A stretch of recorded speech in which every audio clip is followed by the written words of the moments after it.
வணக்கம்.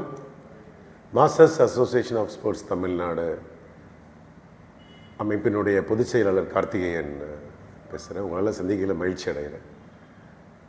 இன்றைக்கு masters association of sports Tamil Nadu 3வது மாநில பொதுக்குழு கூட்டம் ரொம்ப சிறப்பாக நடைபெற்றது.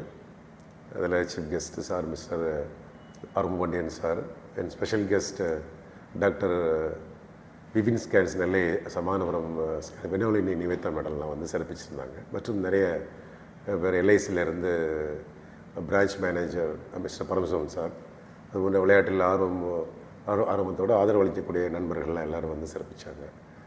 நம்ம பொதுக்குழு கூட்டத்தினுடைய சிறப்பம்சம் என்னன்னு கேட்டிங்கன்னா, நாங்கள் ஒரு 10 தீர்மானங்கள் போட்டிருக்கிறோம். முதல்ல நம்ம அமைப்பு, நம்மளுடைய விளையாட்டு அமைப்புடைய நோக்கம் என்னென்னு கேட்டிங்கன்னா, வளர்ச்சியடைந்த பாரதத்தை தனி மனித உற்பத்தி திறனை பெருக்குவதன் மூலமாக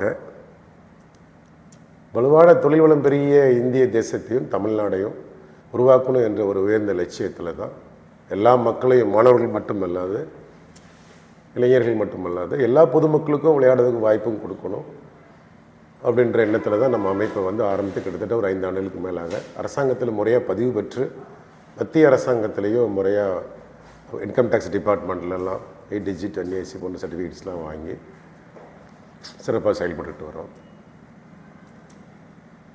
திருநெல்வேலியில் ஜனவரி 2026 ஒரு பெரிய மராத்தான் போட்டி நடத்துகிறோம்னு சொன்னீங்க. அதனுடைய விவரங்கள் என்ன சார்? மராத்தான் போட்டி வந்து எல்லோரும் நடத்துகிறாங்க.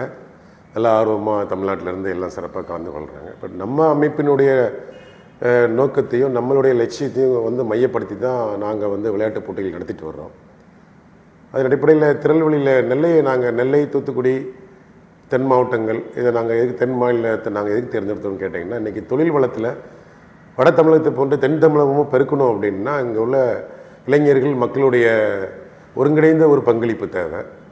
அந்த வகையில் அவங்களுடைய அதுக்கு தடைக்கற்களாக இன்றைக்கு இருக்கிற நிறைய விஷயங்கள் பார்த்திங்கன்னா, போதை, கலாச்சாரங்கள், அப்புறம் நம்ம எல்லாம் பார்க்குறோம். இன்னும் இந்த நூற்றாண்டுலேயும் வந்து இந்த ஜாதி வேறுபாடு அப்படின்ற ஒரு தடைக்கல் அது இருக்குது.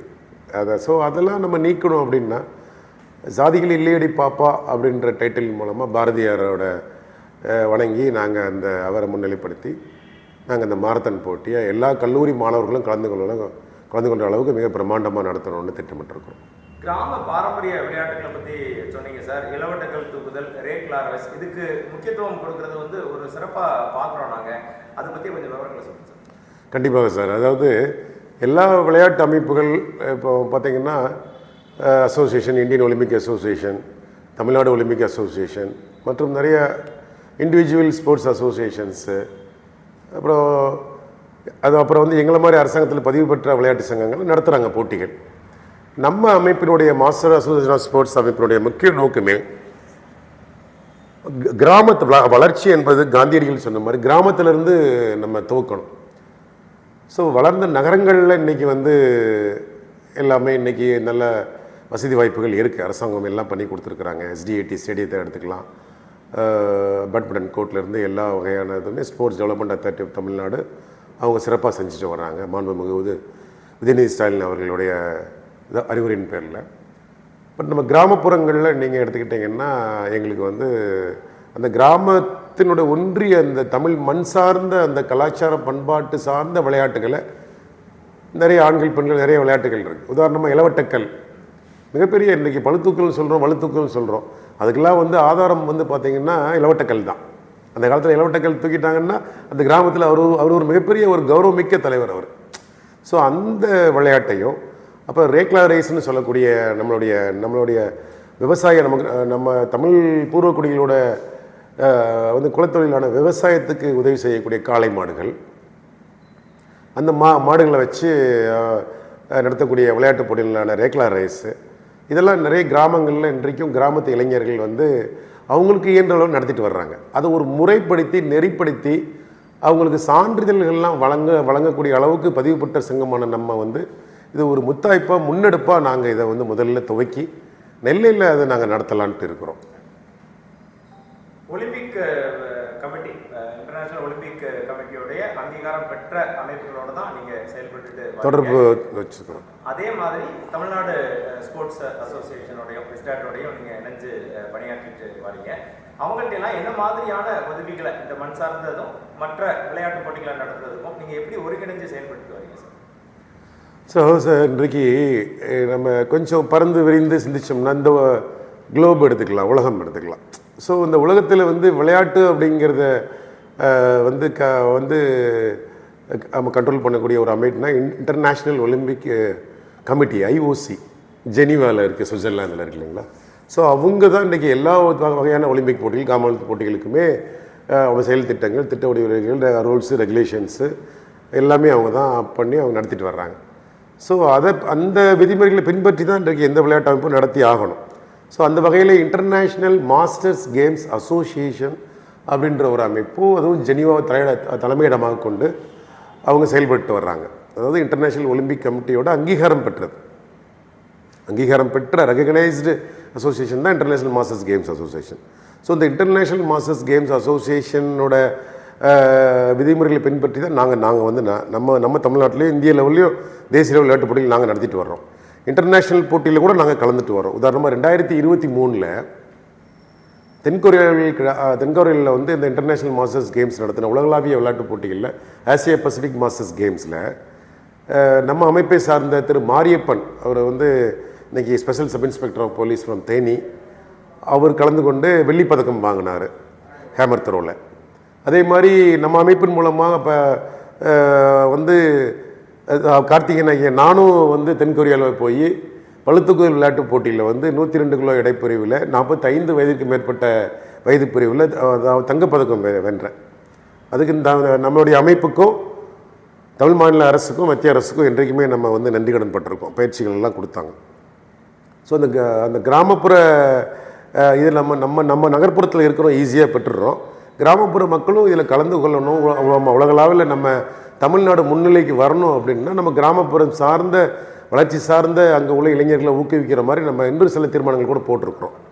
வித்யா, ஒரு கேள்வி சார். தமிழக அரசும் மத்திய அரசும் தற்போது விளையாட்டுத்துறையை ஊக்குவிக்கும் விதமாக எப்படி செயல்பட்டதுன்னு நினைக்கிறீங்க? உங்கள் சங்கத்தோடைய ரெகக்னேஷன் தமிழக அரசுலையும் மத்திய அரசுலையும் எப்படி இருக்கு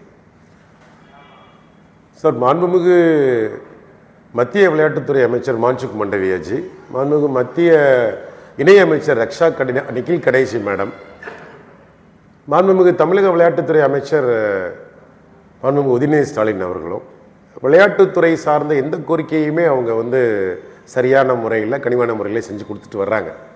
உதாரணமாக இப்போ 2025-2026 பட்ஜெட்டில் இந்திய வரலாற்றிலேயே ஒரு மைல்கல்ல உச்சபட்ச அதிகபட்ச 3974 கோடி ரூபாயை விளையாட்டுத்துறைக்கு மாண்புமிகு விளையாட்டுத்துறை அமைச்சர் நிர்மலா சீதாராமன், நிதித்துறை அமைச்சர் ஒதுக்கியிருக்கிறாங்க. அதெல்லாம் பாராட்டக்கூடிய விஷயம். ஸோ வந்து அதன் அடிப்படையில் தான் ஸ்போர்ட்ஸ் அத்தாரிட்டி ஆஃப் இந்தியா செயல்பட்டு வர்றாங்க. ஸோ இந்த ஸ்போர்ட்ஸ் அத்தாரிட்டி ஆஃப் இந்தியாவோட தலைமை இடம் வந்து டெல்லியில் இருக்குது.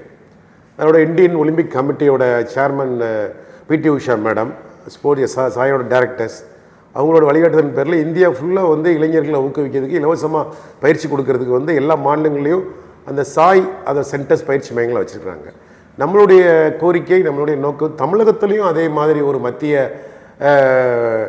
விளையாட்டு துறையில் வந்து திறன் படைத்த லேட்டஸ்ட் டெக்னாலஜிஸோட பல்துறை விளையாட்டு பிரிவுகள் துறைகளுடைய ஒரு பயிற்சி மையத்தை தமிழகத்தில் உருவாக்கணும் அப்படின்ற கோரிக்கையை நாங்கள் வந்து மாண்புமிகு மத்திய அமைச்சர் அவர்களையும் மாண்புமிகு தமிழ் விளையாட்டுத்துறை அமைச்சர்களையும் நாங்கள் வந்து வைக்கிறோம் இந்த தீர்மானம் மூலமாக. அதே மாதிரி அந்த கிராமப்புற இளைஞர்கள் வந்து நகர்ப்புறங்களில் வந்து பயிற்சி பெறுவதற்கு ரொம்ப கடினமாக இருக்கிறதுனால கிராமப்புறத்தில் வந்து ஒருங்கிணைந்த ஒரு விளையாட்டும் அதனுடன் சேர்ந்த வேலைவாய்ப்பு பயிற்சி மையங்களை இலவசமாக கிராமப்புற இளைஞர்களுக்கு முன் எடுத்து கொடுக்கணும்னு சொல்லி ஒரு நோக்கத்தில் நம்ம தீர்மானம், நம்ம அமைப்பு மூலமாக ஒரு பயிற்சி மையத்தை அரசாங்கத்தினுடைய உதவியோடு நம்ம வைக்கணும்னு சொல்லி கோரிக்கை வைக்கிறோம். ரெண்டாவது, நம்ம அமைப்பினுடைய ரெகக்னைசேஷன் பார்த்திங்கன்னா நம்ம வந்து வேறு இளைஞர்களுக்கும் மாணவர்களுக்கு மட்டும் உண்டான அசோசியேஷனுக்கு தமிழக அரசு வந்து ரெகக்னேஷன் கொடுத்துருக்குறாங்க.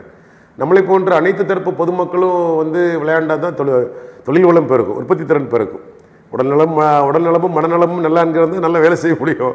ஸோ அந்த அடிப்படையில் பொதுமக்களுக்காக விளையாட்டு போட்டி நடத்துகிற, அதுவும் அனைத்து வகையான விளையாட்டு போட்டிகளும், அத்லட்டிக்ஸ்லேருந்து பால் பேட்மிண்டன்லேருந்து, பேட்மிண்டன்லேருந்து, ஸ்விம்மிங்லேருந்து, வெயிட் லிஃப்டிங்கு, பவர் லிஃப்டிங்கு, அதாவது ஆர்க்கரி, ஷூட்டிங், இது போன்ற எல்லா விளையாட்டுகள்லையுமே நம்ம அமைப்பு சார்பாக ஒருங்கிணைந்த விளையாட்டு போட்டி ரொம்ப சிரமப்பட்டு நாங்கள் நடத்திட்டு வர்றோம்.